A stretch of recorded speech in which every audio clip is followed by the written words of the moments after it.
Hey everybody, Wayne here from RVacationers. I wanted to talk to you today about replacing the carpet and the square sticky back tiles in our 2002 Dutch Star Newmar. It's a 40-foot diesel pusher.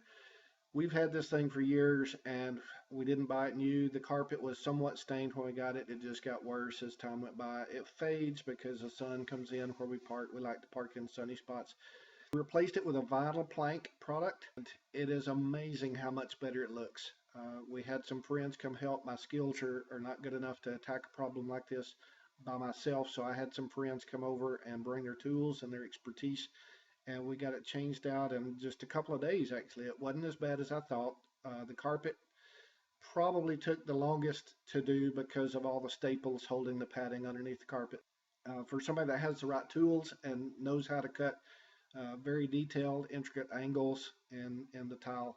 It didn't seem to be a problem at all. We got it done, and I'll show you the pictures before and after and some of the pictures during the process.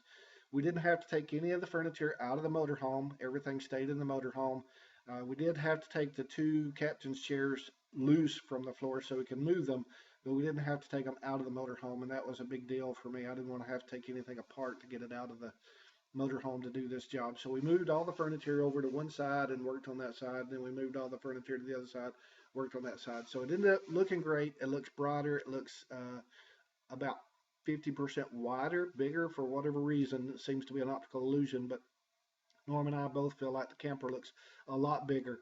So without further ado, I'm going to show you the pictures and the video we took while we were going through this process. Thanks. Have a great day.